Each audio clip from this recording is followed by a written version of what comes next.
Hello बच्चों, कैसे हैं आप लोग। आई होप सब अच्छे होंगे। आज जो टॉपिक हमें डिस्कस करना है वो है इलेक्ट्रिक फील्ड। चलिए स्टार्ट करते हैं। मान के लीजिए मुझे इस हाथ पर फोर्स लगानी है, तो क्या करना पड़ेगा। क्या मैं इस हाथ को बिना टच करे इस हाथ से फोर्स लगा सकता हूँ? नहीं लग सकती है। मुझे क्या करना पड़ेगा, इस हाथ को इस हाथ से टच करना पड़ेगा, तभी तो फोर्स लग रही है। ठीक है, तो ये जो नेचर है फोर्स का, है ना, इसको क्या बोलेंगे हम, कॉन्टैक्ट फोर्स। कैसी फोर्स है ये अपने पास, कॉन्टैक्ट फोर्स। एक तरह की और फोर्सेस होती हैं जिनको हम बोलते हैं नो कांटेक्ट या एक्शन एट डिस्टेंस फोर्स। ठीक है, जैसे कि उसमें आती है ग्रेविटेशनल फोर्स और एक आती है इलेक्ट्रिक फोर्स। क्या यहाँ पे कोई भी कांटेक्ट हो रहा है चार्जेस का आपस में? कोई कांटेक्ट नहीं हो रहा है, लेकिन फोर्स फ्री भी प्रोड्यूस कर रहा है। ये चार्ज इस पर लगा रहा है और ये वाला चार्ज इस पर लगा रहा है। तो ऐसी फोर्सेस को समझने के लिए हमको कॉन्सेप्ट ऑफ फील्ड समझना पड़ता है। ठीक है, जैसे 11th में पढ़ा था हमने ग्रेविटेशनल फील्ड, है ना, वैसे ही 12th में हम पढ़ेंगे क्या, इलेक्ट्रिक फील्ड। इलेक्ट्रिक फील्ड क्या होता है, चार्ज की सराउंडिंग जहां तक इलेक्ट्रिक चार्ज का इलेक्ट्रिक इफेक्ट रहता है। ठीक है, चार्ज की वो सराउंडिंग जहां तक इलेक्ट्रिक चार्ज का इलेक्ट्रिक इफेक्ट एग्जिस्ट करता है, उसी को हम क्या बोलते हैं, इलेक्ट्रिक फील्ड। ठीक है, इलेक्ट्रिक फील्ड क्या है, surrounding of electric charge where we can feel the electric effect of that charge. ठीक है, किसी चार्ज का वो एरिया जहां तक उसका इलेक्ट्रिक इफेक्ट रहता है, उसी को हम क्या बोलते हैं, इलेक्ट्रिक फील्ड बोलते हैं। ठीक है, अगर हमको इलेक्ट्रिक फील्ड कहीं टेस्ट करना है या इलेक्ट्रिक फील्ड की हमको स्ट्रेंथ निकालनी है, उसको हम बोलते हैं इंटेंसिटी ऑफ इलेक्ट्रिक फील्ड। ठीक है, अब चूंकि अगर आपको इलेक्ट्रिक फील्ड निकालना है तो इलेक्ट्रिक फील्ड कोई ना कोई डायरेक्शन होगी और मैग्नीट्यूड भी चाहिए। तो इंटेंसिटी ऑफ इलेक्ट्रिक फील्ड कैसी क्वांटिटी होती है, एक वेक्टर क्वांटिटी होती है। ठीक है, तो इलेक्ट्रिक फील्ड समझ में आया क्या होता है। इलेक्ट्रिक फील्ड वो एरिया है, फील्ड वो चार्ज का जहां तक उस चार्ज का इलेक्ट्रिक इफेक्ट एग्जिस्ट करता है, उसी सराउंडिंग को या उसी एरिया को या उसी स्पेस को हम क्या बोलते हैं कि ये चार्ज का इलेक्ट्रिक फील्ड है। ठीक है, जब उसकी हमको स्ट्रेंथ चाहिए होती है कि भाई कितना इलेक्ट्रिक फील्ड है या कहां तक इलेक्ट्रिक फील्ड है, तो उसको हम बोलते हैं क्या, intensity of electric field. Intensity of electric field क्या होती है, स्ट्रेंथ ऑफ इलेक्ट्रिक फील्ड। अगर हमको पता करना है कि चार्ज के पास में कितना इलेक्ट्रिक फील्ड है, चार्ज से दूर कितना इलेक्ट्रिक फील्ड है, तो वो पता करते हैं हम किससे, इंटेंसिटी ऑफ इलेक्ट्रिक फील्ड से। अब क्योंकि इलेक्ट्रिक फील्ड के लिए क्या चाहिए हमको, डायरेक्शन भी चाहिए और मैग्नीट्यूड भी चाहिए, तो ये कैसी क्वांटिटी है, ये एक वेक्टर क्वांटिटी होती है। ठीक है, तो अब बात करेंगे हम किसकी, इंटेंसिटी ऑफ इलेक्ट्रिक फील्ड की। तो आइए लगाते हैं heading, intensity of electric field.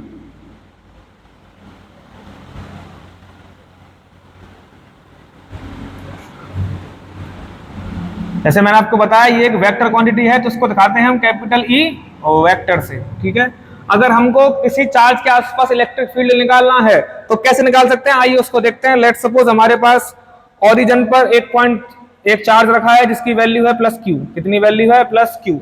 ठीक है, इस चार्ज से अगर कुछ डिस्टेंस दूर, मान लो ये कोई पॉइंट है और इस पॉइंट पे मैं चाहता हूं कि यहाँ पे इलेक्ट्रिक फील्ड है या नहीं ये पता करना चाहता हूं, तो मुझे क्या करना पड़ेगा, तो मुझे इस पॉइंट के ऊपर, इस पॉइंट को कुछ भी मान सकते हैं आप, पी पॉइंट मान लो, इस पी पॉइंट के ऊपर मैंने एक टेस्ट चार्ज रखा है जो कि कैसा होगा, पॉजिटिव होगा, और इसकी वैल्यू कितनी होगी, यूनिट। ठीक है, इसका मैग्नीट्यूड होगा यूनिट और इसका नेचर कैसा है, पॉजिटिव। लेकिन इसकी वजह से कोई अभी फील्ड नहीं आएगा क्योंकि ये क्या है, एक टेस्ट चार्ज है, इमेजिनरी चार्ज है जो हमने सिर्फ अपनी कैलकुलेशन करने के लिए एज्यूम किया है। ठीक है, तो हम बोलेंगे अगर ये टेस्ट चार्ज इस चार्ज की वजह से कोई फोर्स यहाँ पे एक्सपीरियंस कर रहा है, तो यहाँ पर इलेक्ट्रिक फील्ड एग्जिस्ट करेगा।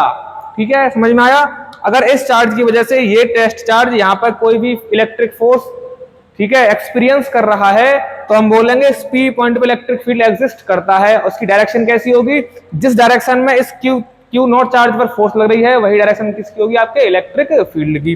ठीक है, तो हम कह सकते हैं यहां से मैथमेटिकली कि इलेक्ट्रिक फील्ड जो है वो होता है force experienced by a unit positive test charge. Force experienced by a unit positive test charge. ठीक है, ये होता है अपना electric field, intensity of electric field. ठीक है, क्या है इलेक्ट्रिक फील्ड की intensity, force experienced by a unit positive test charge. ठीक है, जिस पॉइंट की हमको इंटेंसिटी निकाल लिया उस पॉइंट पे जाके हमको क्या करना है, एक टेस्ट पॉजिटिव चार्ज को रखना है। उस टेस्ट पॉजिटिव चार्ज पे जितनी फोर्स लग रही होगी, ठीक है, उस फोर्स को डिवाइड करते हैं क्यू नॉट से, वही उस फील्ड की क्या है, इंटेंसिटी। और डायरेक्शन कैसी होगी इंटेंसिटी की, तो जिस डायरेक्शन में फोर्स लग रही है वही डायरेक्शन क्या होगी, इस इलेक्ट्रिक फील्ड की डायरेक्शन होगी। क्योंकि ये पॉइंट चार्ज है, सॉरी ये पॉजिटिव चार्ज है और ये भी पॉजिटिव चार्ज है, तो क्या ये चार्ज इसको रिपेल कर रहा होगा, तो इधर जो डायरेक्शन आ रही होगी इलेक्ट्रिक फोर्स की वो कैसी होगी, अवे फ्रॉम चार्ज। तो ये डायरेक्शन आ रही होगी इलेक्ट्रिक फोर्स की, तो ये डायरेक्शन किसकी होगी, इलेक्ट्रिक फील्ड की। ठीक है, तो हम समझ सकते हैं इंटेंसिटी ऑफ इलेक्ट्रिक फील्ड को। देखिए कैसी क्वांटिटी है, ये एक वेक्टर क्वांटिटी है। कैसी क्वांटिटी है? वेक्टर क्वांटिटी है। ठीक है, यूनिट क्या होती है इलेक्ट्रिक फील्ड की तो निकाल सकते हैं, फोर्स की यूनिट है न्यूटन, चार्ज की यूनिट है कूलाम। तो यूनिट ऐसा यूनिट जो होती है इलेक्ट्रिक फील्ड की वो होती है न्यूटन पर कूलाम। ठीक है, चलिए ये बात होगी आपके इंटेंसिटी की। ठीक है, समझ में आया होगा आपको। अगर नहीं समझ में आता है तो आप कमेंट कर सकते हैं और हम आपके लिए स्पेशल वीडियो या आपको कमेंट सेक्शन में या कैसे भी आपको उसका सॉल्यूशन हम आपको प्रोवाइड कराएंगे। बहुत जल्दी हमारा टेलीग्राम चैनल ओपन होने वाला है जिसपे आपको नोट्स वगैरह और जो भी आपको डाउट्स हुआ करेंगे वो आपके सॉल्व हुआ करेंगे। ठीक है, आप इसको पॉज करके नोट कर सकते हैं। फिर आगे बढ़ते हैं electric field due to a single charge की तरफ।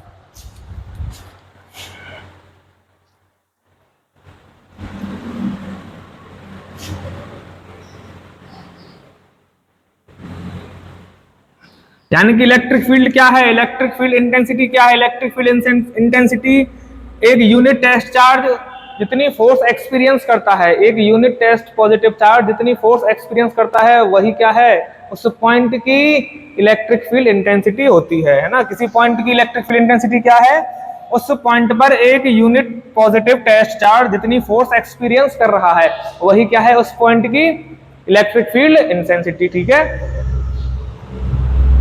चलिए अब बात करते हैं हम कि सिंगल चार्ज के कारण कितनी इलेक्ट्रिक फील्ड बनता है, किसी सिंगल चार्ज के कारण किसी भी पॉइंट पर कितना इलेक्ट्रिक फील्ड प्रोड्यूस होता है। चलिए बात करते हैं।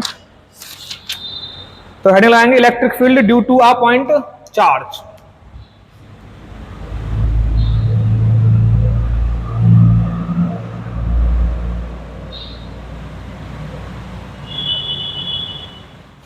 Electric field due to a point charge. ठीक है, हमारे पास एक पॉइंट चार्ज है, लेट्स सपोज हमारे पास कैपिटल क्यू पॉइंट चार्ज है और हम चाहते हैं कि इस कैपिटल क्यू से आर डिस्टेंस दूर, कितनी डिस्टेंस दूर, स्मॉल आर डिस्टेंस दूर एक पॉइंट है, लेट्स से पॉइंट का नाम है पी। ठीक है, कोई पी पॉइंट है, आर डिस्टेंस दूर है और इस पी पॉइंट पर हमको क्या निकालना है, electric field. We want to find electric field intensity at point P due to capital Q charge. ठीक है, which is point charge in nature. Okay, चलिए तो क्या करेंगे हम, जैसे भी मैंने आपको बताया तो उस पी पॉइंट पर क्या करेंगे, हम एक test unit positive test charge करा के रख देंगे।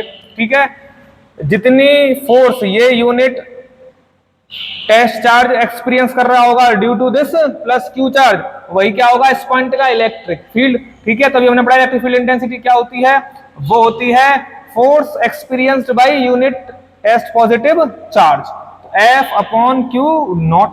ठीक है, इलेक्ट्रिक फील्ड की बात करें तो इस पर कितनी फोर्स लग रही होगी इस चार्ज से, तो हम निकाल सकते हैं कूलाम्स लॉ से, F की वैल्यू के capital Q small q divided by r square.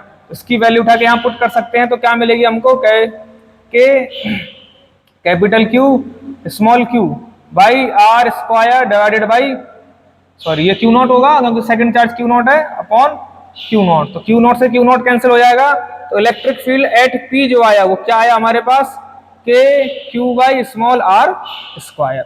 ये होगी किसी भी पॉइंट पर इलेक्ट्रिक फील्ड इंटेंसिटी। यानी कि हमको यहां से समझ में आ रहा है कि जैसे जैसे डिस्टेंस बढ़ेगी, जैसे जैसे हम सोर्स चार्ज से दूर जाएंगे वैसे वैसे इलेक्ट्रिक फील्ड की वैल्यू घटेगी। देखो ये जो प्लस क्यू चार्ज है ना, इसको हम बोलते हैं टेस्ट चार्ज।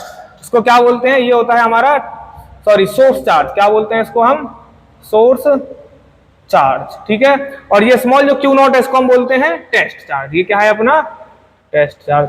ठीक है, सोर्स चार्ज क्या करता है, इलेक्ट्रिक फील्ड बनाता है और टेस्ट चार्ज उसमें इलेक्ट्रिक फील्ड को टेस्ट करता है। ये इमेजिनरी होता है और ये रियल चार्ज होता है। ठीक है, ये इमेजिनरी है, ये हमें टेस्ट मतलब ये हमें इलेक्ट्रिक फील्ड निकालने के लिए एज्यूम किया है हमने ये, और ये जो है ये कैसा है, ये अपना सोर्स चार्ज है, ये रियलिटी में होता है। ठीक है, तो यहाँ से हमको दिख रहा है कि जो इलेक्ट्रिक फील्ड है किसी भी पॉइंट पे वो किस पे डिपेंड करता है, चार्ज से उस पॉइंट की डिस्टेंस के इनवर्सली स्क्वायर होता है। यानी कि जितनी जितनी डिस्टेंस बढ़ेगी, यानी कि जितना हम चार्ज से दूर आएंगे उतना इलेक्ट्रिक फील्ड हमारा क्या होगा, कम होता चला जाएगा। इलेक्ट्रिक फील्ड जीरो कहां पे होगा हमारा, तो इलेक्ट्रिक फील्ड जीरो होगा जब आर कितनी हो जाएगी हमारी, इन्फिनिटी। ठीक है, तो ई बराबर जीरो कहां होगा, जब आर कितनी होगी हमारी, इन्फिनिटी। मैक्सिमम इलेक्ट्रिक फील्ड कहां होगा, ये इलेक्ट्रिक फील्ड कैसा है, मिनिमम। ये इलेक्ट्रिक फील्ड कैसा है, मिनिमम। तो मैक्सिमम इलेक्ट्रिक फील्ड कहां पे मिलेगा हमें, जहां पे आर की वैल्यू कितनी हो, जीरो।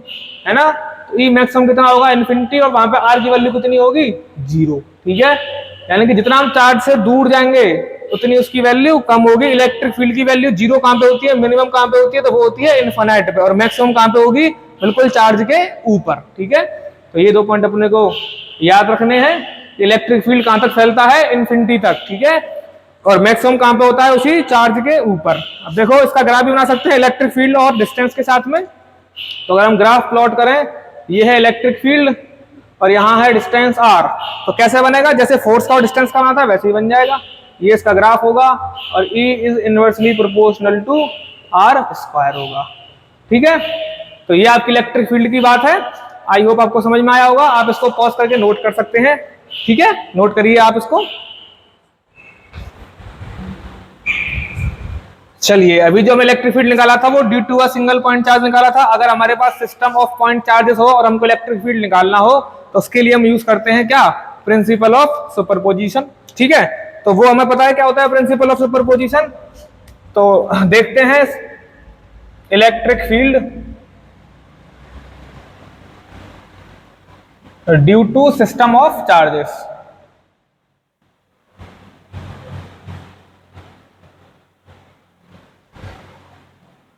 ठीक है, सपोज करो हमारे पास 3 चार्ज हैं, एक है Q1, एक है Q2। ठीक है, और एक है सपोज करो इधर कोई चार्ज रखा है Q3। ठीक है, इन तीनों चार्ज की वजह से हमने एक पॉइंट डिसाइड कर लिया है, ये अपना कोई पॉइंट है। इस पॉइंट पर हमें क्या निकालना है, इलेक्ट्रिक फील्ड इन तीनों चार्ज की वजह से इस P पॉइंट पर। तो क्या करेंगे, इस P पॉइंट पर बैठ जाएंगे और इस P पॉइंट पे बैठ के देखेंगे Q1 से कितना इलेक्ट्रिक फील्ड बनना है, किस डायरेक्शन में, Q3 से कितना इलेक्ट्रिक फील्ड बनना है, किस डायरेक्शन में, और Q2 से कितना इलेक्ट्रिक फील्ड बनना है, किस डायरेक्शन में। उन तीनों इंडिविजुअल इलेक्ट्रिक फील्ड्स को हम निकाल के वो कैलकुलेट करेंगे और उनका क्या कर देंगे, वेक्टर सम कर देंगे, और वही क्या होगा, इस P पॉइंट पर नेट इलेक्ट्रिक फील्ड होगा। ठीक है, ये बात हम पहले ही पढ़ चुके हैं किसमें, सुपरपोजिशन प्रिंसिपल में, यही सुपरपोजिशन प्रिंसिपल होता है। ठीक है, तो चलिए कैसे निकालते हैं देखते हैं। तो हम बैठ जाते हैं P पॉइंट पे ऊपर आके। देखो ये जो Q1 पॉइंट है वो कैसे लगा रहा होगा, इस पर इलेक्ट्रिक फील्ड ऐसे बना रहा होगा, इसको हम बोलेंगे E1। जो Q3 है वो कैसे बना रहा होगा, क्योंकि ये चार्ज कैसे हैं, सारे पॉजिटिव हैं, तो इन पे जो यहाँ पर हम Q0 रखेंगे उस पर जो फोर्स आएगी वो भी कैसे आएगी, रिपल्शन की फोर्स आएगी। ठीक है, Q3 की वजह से कैसे आएगा, तो वो आएगा ऐसे आएगा, ये होगा इलेक्ट्रिक फील्ड ड्यू टू 3, तो इसको बोलेंगे E3, इसको बोलेंगे E1। और Q2 की बात करें तो उसकी वजह से कैसे बनेगा, ऐसे बनेगा, इसको हम बोलेंगे E2। ठीक है, तो जो E नेट होगा, तो जो E नेट होगा उसको हम कर सकते हैं कैलकुलेट, और वो होगा vector sum of E1 plus E2 plus E3। ठीक है, इन तीनों का वेक्टर सम कर लेंगे तो वही जो होगा वही क्या होगा, E net at point P। ठीक है, if हमारे पास n नंबर ऑफ चार्जेस है, if there are n number of point charges, if there are small n number of point charges in a system, then net electric field will be कितना होगा, तो उस point पे बैठे, इस point पे electric field calculate करना है। पहले चार्ज की वजह से देखो, फिर सेकंड चार्ज, फिर थर्ड चार्ज, ऐसे n नंबर ऑफ चार्ज तक देखो और उन सबको क्या कर दो, वेक्टर सम कर दो। तो वही उसी पॉइंट पर क्या होगा, उन सब n चार्जेस की वजह से E नेट निकल के आ जाएगा, जैसे कि E1 plus E2 and En। ठीक है, ये होगा इस पॉइंट पर electric field due to n charges. क्या यूज किया हमने यहाँ पे, क्या कौन सा मेथड यूज किया है, प्रिंसिपल ऑफ सुपरपोजिशन यूज किया है। ठीक है, एक बात और, इलेक्ट्रिक फील्ड की एक और यूनिट होती है जिसको हम बोलते हैं वोल्ट पर मीटर। क्या होती है, वोल्ट पर मीटर। जब सेकंड चैप्टर में आएंगे पोटेंशियल में, जब आपको हम बताएंगे कि ये यूनिट कैसे आती है, अभी के लिए हम याद रखेंगे अगर क्वेश्चन में मेंशन होती है वोल्ट पर मीटर तो वो यूनिट किसकी है, इंटेंसिटी ऑफ इलेक्ट्रिक फील्ड की। अगर क्वेश्चन में सिर्फ इलेक्ट्रिक फील्ड बोलता है तो हमको प्री अज्यूम कर लेना है कि ये इंटेंसिटी की बात कर रहा है। ठीक है, क्योंकि इलेक्ट्रिक फील्ड क्या है, एक एरिया है और उसको स्ट्रेंथ कौन बता रहा है, उसकी स्ट्रेंथ बताता है कौन, इंटेंसिटी ऑफ इलेक्ट्रिक फील्ड। तो ये that's all from electric field. ठीक है, इसके एक दो एप्लीकेशंस हैं, उनको हम नेक्स्ट लेक्चर में डिस्कस करते हैं। आई होप आपको सब समझ में आया होगा। अगर नहीं आया है तो आप कमेंट कर सकते हैं और हमको बता सकते हैं। ठीक है, चलिए थैंक यू, मिलते हैं नेक्स्ट लेक्चर में।